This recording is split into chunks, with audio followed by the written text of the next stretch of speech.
feature I've been using a lot recently is lists. So lists, if you're not aware of it, is quite an obvious point, right? I can create lists of people and share them with founders. I share them with founders. Ultimately, it's an external link I could share with anyone, but I'm mostly sharing these lists with founders. So I got all of Play Ventures to import their LinkedIn first connections into Getro. And I'm looking, and that is just shy of 55,000 contacts we have in there, right? So we have, and our company we've got people who, we're a lean but mighty team. The vast majority of us has come from games. So that's a really solid list of people in the games industry and in tech globally. And that also includes the 1100 that have applied and signed up to our talent network.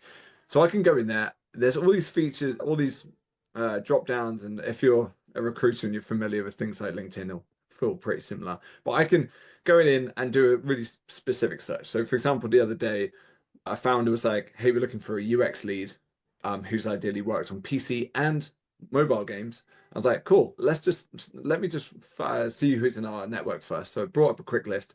I think we had about 30 in that list. So I shared that list on to him and I was like, have a quick browse through there. I can intro you to all of them. Just let me know. And so picked out three. I was first connection with them, someone else on the team was. There's an easy way to start that search.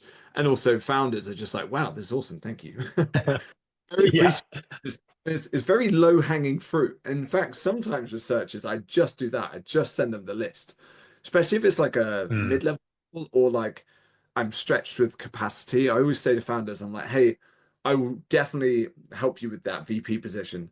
But at this like mid-level programmer, that's not best use of my time. But I will send you a list. I always want to do something at least. I'll write you the job description. I'll send you a list of people in our network. You let me know and I'll reach out to them. So it really is taking advantage of all of those connections that we have. And so that's been really powerful. I've been using that a Rather lot. than more repeatable instances of things we're keeping an eye on, they're usually one-offs. If given we're acting globally, but we're a very small team of 6 people, all based in London, if let's say next month we do a biotech deal in Austin, Texas. Now I care about the Texas biotech scene centered around Austin, and I'm sat here in London. I might try and go to Austin like once a year or something and give me a convenient excuse to go to South by Southwest or something.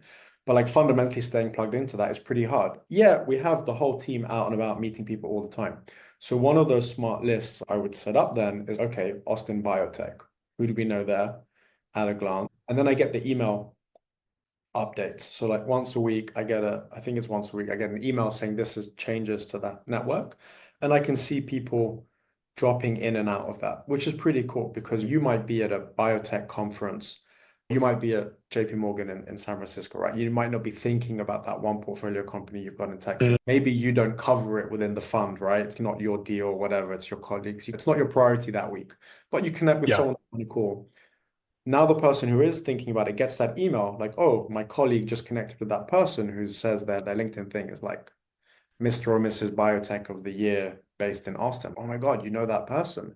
Let's connect them to our portfolio company. And then bang, you've got a new board advisor or whatever. Super low effort, but a really easy way to keep tabs on what is going on within that wider network of the firm.